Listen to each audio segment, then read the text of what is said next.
पहले तो बिहार के मंत्री और फिर उत्तर प्रदेश के नेता इस चुनावी सीजन जो 2023 और 24 में होना है उसके प्रति, हिंदुओं के प्रति इतना कटु शब्द क्यों बोला जा रहा है? स्वामी प्रसाद मौर्य अपनी जमीन खो चुके हैं। जिस समाज का नाम लेकर वो राजनीति कर रहे थे, उस समाज ने उनको ठुकरा दिया है। बौखलाहट में वो इस तरह का बयान दे रहे हैं। वो भूल जाते हैं कि देश की जनता ये किसी हालत में बर्दाश्त नहीं करेगी। उन्हें अपनी पार्टी का ही इतिहास ध्यान रखना चाहिए। रामद्रोही को समाज ने सजा दी है। उनके नेता मुलायम सिंह का क्या हाल हुआ था, ये उन्हें समझ लेना चाहिए। और यही स्थिति कांग्रेस की भी है। कांग्रेस ने भी रामद्रोह की राजनीति की। आज वो मंदिर मंदिर घूम रहे हैं, लेकिन भारत की राजनीति में पैर रखने की जगह नहीं मिल रही है। पहले पाकिस्तान पर सवाल है, बागेश्वर धाम को जिस तरीके से घेरा जा रहा है और इस पर आप विश्व हिंदू परिषद क्या कहना चाहेंगे? मुझे लगता है जो घेरने वाले हैं वो एक्सपोज हो रहे हैं।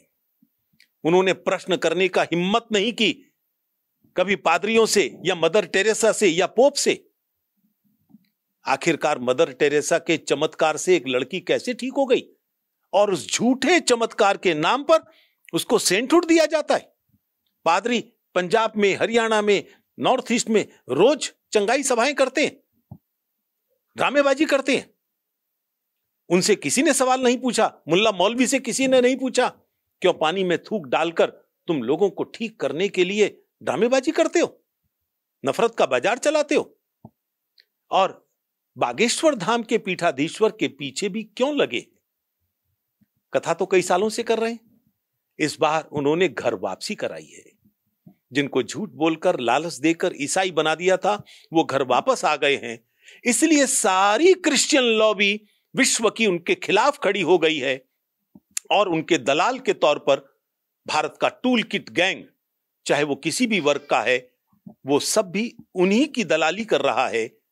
आखिर बागेश्वर वाले धाम ने ड्रग तो छुड़वाई थी लोगों की। ये ड्रग माफिया के खिलाफ नहीं बोलता टूल किट गैंग। ऐसा लगता है ड्रग माफिया भी इनके साथ खड़ा है और ये किसी का भला नहीं कर रहे। लेकिन ये ध्यान कर लें, बैक टू द रूट्स का मूवमेंट पूरी दुनिया में चल पड़ा है। वो कितना भी एड़ी से चोटी का जोर लगा लें, घर वापसी होगी, होकर रहेगी।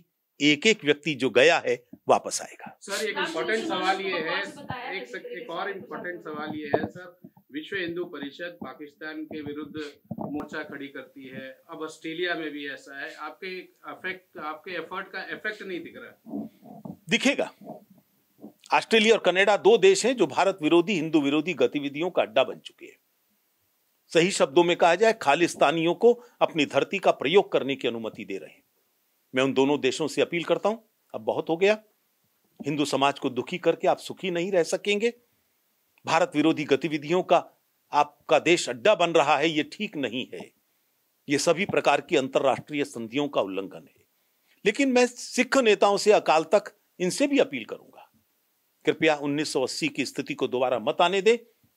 ये लोग उनके इशारे पर काम कर रहे हैं जिन्होंने गुरु तेग बहादुर का सर काटा था, गुरु गोविंद सिंह के बच्चों का बलिदान लिया था।